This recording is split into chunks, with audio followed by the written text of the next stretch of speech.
Assalamualaikum warahmatullahi wabarakatuh. Bismillahirrahmanirrahim. Alhamdulillahirabbil alamin.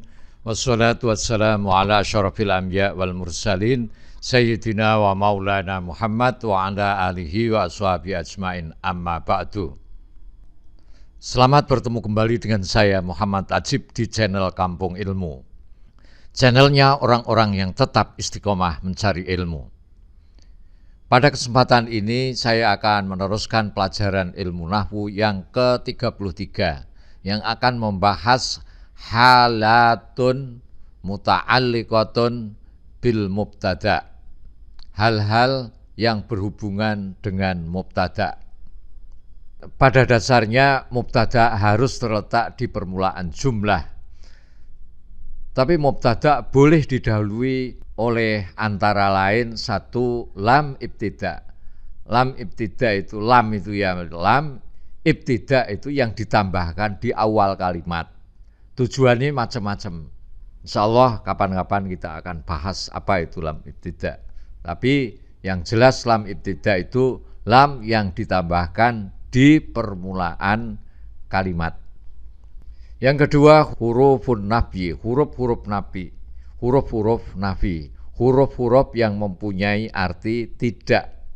Yang ketiga, huruful istifham, huruf-huruf untuk istifham atau huruf-huruf untuk bertanya seperti siapakah, apakah, di mana, dan seterusnya. Huruf-huruf ini yaitu lam ibtida, huruf nafi, huruf istifham ini tidak mempengaruhi i'rab mubtada'. Huruf-huruf ini tidak mempengaruhi i'rab mubtada'. Jadi tetap mubtada' itu i'rabnya tetap rafa', tidak terpengaruh oleh huruf yang jatuh sebelumnya, tidak terpengaruh oleh huruf yang mendahulunya. Contoh yang lamul ibtida', la zaidun afdhalu min salimin. La zaidun sungguh utawi Zaid. Jadi lam ibtida itu artinya sungguh. La zaidun sungguh utawi Zaid itu afdalu lebih utama min salimin dari Salim. La abdun sungguh utawi seorang hamba mukminun yang beriman itu khairun lebih baik mim musyrikin daripada orang yang musyrik. Waladarul akhirati sungguh utawi negeri akhirat itu khairun lebih baik. Yang saya kasih warna kuning ini semua adalah menjadi mubtada yang sebelumnya atau yang didahului oleh lamul ibtida. Yang didahului oleh huruf nafi contohnya manailul matalibi bitamani. Manailul matalibi tidak ada utawi memperoleh yang diinginkan, yang dicita-citakan itu bitamani dengan tamani. Tamani itu berandai-andai. Ma'ahadun indana. Ma'ahadun tidak ada utawi seorang itu indana di sisi kami. Ma ma'rufun tidak ada utawi kebaikan. Ma ma'rufun tidak ada utawi kebaikan itu dhai'un tersia-sia. Ini yang saya kasih warna kuning menjadi mubtada dan didahului oleh ma. Sebelumnya ada huruf ma atau huruf nafi. Contoh yang didahului oleh huruf istifham, hal anta najihun, hal anta adakah utawi kamu itu najihun orang yang sukses. Ailahun adakah utawi Tuhan ma'allahi bersama Allah. Yang saya kasih warna kuning semua ini adalah mubtada yang didahului oleh huruf lamul ibtida, oleh huruf nafi dan oleh huruf istifham. Huruf istifham atau huruf nafi atau huruf lamul ibtida yang mendahului mubtada itu sama sekali tidak mempengaruhi i'rabnya mubtada. Selanjutnya pada dasarnya mubtada harus berupa isim ma'rifat. Jadi mubtada itu harus berupa isim makrifat. Kita masih ingat kan isim makrifat itu apa? Kalau lupa ya ulang lagi. Boleh berupa isim nakirah dalam beberapa kondisi. Di antaranya adalah A. Mubtada disifati. Kalau ada mubtada berupa isim nakirah kemudian disifati, maka isim nakirah tersebut boleh menjadi mubtada. Contoh, rajulun utawi seorang laki-laki, karimun yang mulia, yang dermawan, itu indana di sisi kami. Nah ini rajulun itu isim nakirah karena tidak ada tanda-tanda makrifat. Karimun itu sifatnya rajul. Berarti isim nakirah disifati, itu boleh menjadi mubtada. Syajaratun utawi pohon, shaghiratun yang kecil, itu musmiratun berbuah. Syajaratun ini kalimat nakirah, isim nakirah. Kemudian shaghiratun itu sifat daripada shaghirah, berarti isim nakirah diberi sifat. Lah ini boleh menjadi mubtada. Yang kedua, isim nakirah dimudhofkan kepada isim nakirah. Misalnya contoh naibu amirin. Naib itu isim nakirah dimudhofkan lagi kepada isim nakirah. Itu boleh. Kalau dimudhofkan kepada isim makrifat kan isim nakirah menjadi makrifat. Tapi ini isim nakirah dimudhofkan kepada isim nakirah. Nah itu boleh menjadi mubtada. Naibun itu nakirah, amirun itu nakirah. Kenapa? Tidak ada tanda-tandanya makrifat. Naibu amirin utawi pembantu penguasa itu qadimun datang. Naibu amirin utawi pembantu gubernur itu qadimun datang.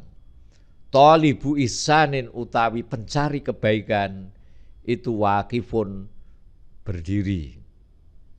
Naibu amirin ini isim nakirah dimudhofkan kepada isim nakirah. Thalibu ihsanin ini juga isim nakirah dimudhofkan kepada isim nakirah.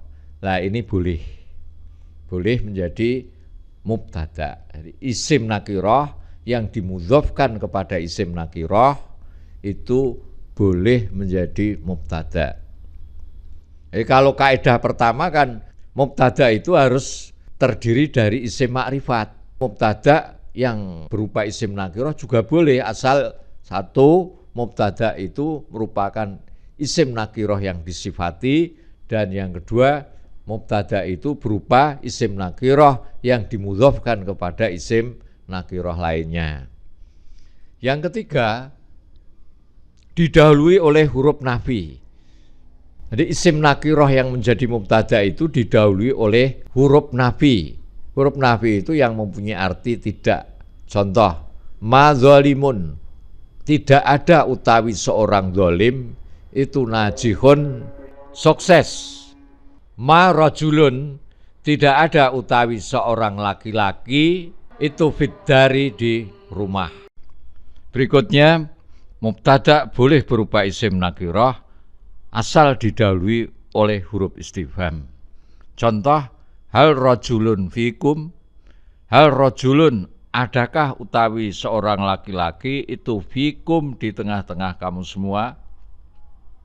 Nah ini rajulun kan isim nakirah, boleh menjadi mubtada karena didahului oleh istifham. Saya ulangi lagi, mubtada berupa isim nakirah itu boleh asal didahului oleh istifham. Contoh lain, hal ahadun qadimun, hal ahadun onotah utawi, apakah ada utawi seorang itu qadimun datang. Ahadun ini termasuk isim nakirah menjadi mubtada. Kok tahu ini menjadi mubtada? Ya karena menjadi pokok kalimat berupa isim nakirah. Kenapa kok nakirah? Karena tidak ada tanda makrifat. Nah, isim nakirah seperti ini boleh menjadi mubtada karena didahului oleh hal atau huruf istifham. Saya ulangi lagi, mubtada berupa isim nakirah itu boleh asal didahului oleh istifham. Mubtada boleh berupa isim nakirah apabila disifati. Ini yang pertama. Yang kedua, mubtada boleh berupa isim nakirah asal dimudhofkan kepada isim nakirah setelahnya. Kemudian yang ketiga, mubtada boleh berupa isim nakirah asal didahului oleh nafi. Dan yang keempat, mubtada boleh berupa isim nakirah asal didahului oleh istifham. Selanjutnya, kebanyakan mubtada yang menjadi judul sebuah kitab, sebuah buku, atau sebuah cerita, tema suatu cerita, atau menjadi nama sebuah bab, dan lain-lainnya itu boleh dibuang. Jadi, yang tertulis itu adalah khobar, sedangkan mubtada'nya itu dibuang, atau ditakdirkan, atau dikira-kirakan. Misalnya ada bab fa'il. Nah ini al-fa'ilu itu menjadi khobar, sedangkan mubtada'nya dibuang. Kalau ditakdirkan hadzal bab utawi iki bab iku al-fa'ilu, menerangkan fa'il. Nah misalnya ini ada kalimat, ada judul kitab namanya Nurul Yakin. Ini menjadi khobar, sedangkan mubtada'nya itu dibuang. Jadi kalau ditakdirkan atau dinyatakan hadzal kitab Nurul Yakin, hadzal kitab utai ini kitab itu Nurul Yakin, kitab bernama Nurul Yakin. Ini ada kitab judulnya Khosaisul Hikmah. Berarti lafal Khosaisul Hikmah itu menjadi khobar, mubtada'nya dibuang. Kalau ditakdirkan hadzal kitab Khosaisul Hikmah. Misalnya ini ada kitab judulnya Al-Ghazwu. Kenapa dibaca Al-Ghazwu kok rafa? Karena ini menjadi khobar. Mubtada'nya mana? Dibuang. Itu judul-judul itu kebanyakan mubtada'nya dibuang. Al-Ghazwu al-Fikriyu, Ghazwul Fikri, perang pemikiran. Atau subbab. Nah, seperti ini. Al-Ghazwu as-Saqafi, Tahdzirul Islami. Nah, ini saya baca tahdziru karena menjadi khobar. Mubtada'nya dibuang. Takdirnya apa? Ini ai hadzal bab, utawi ini bab itu tahdzirul Islam, menerangkan peringatan Islam minal fuqui fil afkari ghairil Islam, jatuh di dalam pemikiran selain Islam. Nah, contoh lain ya seperti ini. Ini tulisan sebuah kitab, ini lembaran suatu kitab, judulnya kita baca apa? Nataiju atau nataiji atau naitaija. Nataiju.